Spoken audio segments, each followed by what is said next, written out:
ಯಾರ್ಯಾರಿಗೆ ಮನೆ ಬೇಕಾಗಿದೆ ಆಧಾರ್ ಕಾರ್ಡು, ರೇಷನ್ ಕಾರ್ಡು, ನಿಮ್ಮ ದಾಖಲಾತಿಗಳು ಏನಿದೆ ಗ್ರಾಮ ಪಂಚಾಯತಿ ಕೊಟ್ರೆ ಇವತ್ತು ನಾಳೆ ಕೊಟ್ಬಿಡಿ, ಎಂಟ್ರಿ ಆಗುತ್ತೆ. ಸೀನಿಯಾರಿಟಿ ಪ್ರಕಾರ ಮನೆ ಖಂಡಿತ ಬರುತ್ತೆ. ಹೌದು, ಕರ್ನಾಟಕ ಸರ್ಕಾರ ಯಾರೆಲ್ಲ ಸ್ವಂತ ಮನೆ ಇಲ್ಲದೆ ಬಾಡಿಗೆ ಮನೆಯಲ್ಲಿ ವಾಸ ಮಾಡ್ತಿದ್ದೀರೋ ಅವರಿಗೆಲ್ಲ ಉಚಿತ ಮನೆಗಳನ್ನ ಕೊಡಕ್ಕೆ ಅರ್ಜಿಯನ್ನ ಕರೆದಿದ್ದಾರೆ.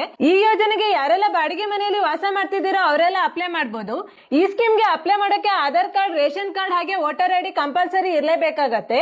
ಈ ಯೋಜನೆಗೆ ನೀವು ಮೊಬೈಲ್ ಅಲ್ಲೇ ಅಪ್ಲೈ ಮಾಡಬಹುದು. ಮೊಬೈಲ್ ಅಲ್ಲಿ ಹೇಗೆ ಅಪ್ಲೈ ಮಾಡೋದಂತ ಕಂಪ್ಲೀಟ್ ಆಗಿ ತೋರಿಸ್ತೀನಿ ನೋಡಿ. ನೀವು ಈ ಸ್ಕೀಮ್ಗೆ ಅಪ್ಲೈ ಮಾಡಕ್ಕೆ ಗೂಗಲ್ ನಲ್ಲಿ ಉದ್ಯೋಗ ದೀಪ ಅಂತ ಟೈಪ್ ಮಾಡಿ, ಇಲ್ಲಿ ಕ್ಲಿಕ್ ಮಾಡಿ. ಹಾಗೆ ಸರ್ಚ್ ಬಾರ್ ನಲ್ಲಿ ನನ್ನ ಮನೆ ಅಂತ ಟೈಪ್ ಮಾಡಿ, ಇಲ್ಲಿ ಕಾಣಿಸ್ತಿದೆಯಲ್ಲ ಈ ಪೋಸ್ಟ್ ಮೇಲೆ ಕ್ಲಿಕ್ ಮಾಡಿ. ಹಾಗೆ ಕೆಳಗಡೆ ಸ್ಕ್ರೋಲ್ ಮಾಡಿದ್ರೆ ಈ ಸ್ಕೀಮ್ ಬಗ್ಗೆ ಕಂಪ್ಲೀಟ್ ಇನ್ಫಾರ್ಮೇಶನ್ ಇದೆ. ಅಪ್ಲೈ ಮಾಡಕ್ಕೆ ಏನೆಲ್ಲ ಡಾಕ್ಯುಮೆಂಟ್ ಬೇಕು ಅನ್ನೋದು ಕೂಡ ಇಲ್ಲೇ ನೋಡಬಹುದು. ಹೇಗೆ ಅಪ್ಲೈ ಮಾಡಬೇಕು ಅನ್ನೋ ಮೆಥಡ್ ಕೂಡ ಇಲ್ಲೇ ಕ್ಲಿಯರ್ ಆಗಿದೆ. ನೀವು ಅಪ್ಲೈ ಮಾಡಕ್ಕೆ ಇಲ್ಲಿ ಅಪ್ಲೈ ಲಿಂಕ್ ಇದೆಯಲ್ಲ ಇಲ್ಲಿ ಕ್ಲಿಕ್ ಮಾಡಿ ನೀವು ಈಸಿಯಾಗಿ ಮೊಬೈಲ್ ನಲ್ಲೇ ಅಪ್ಲೈ ಮಾಡಬಹುದು.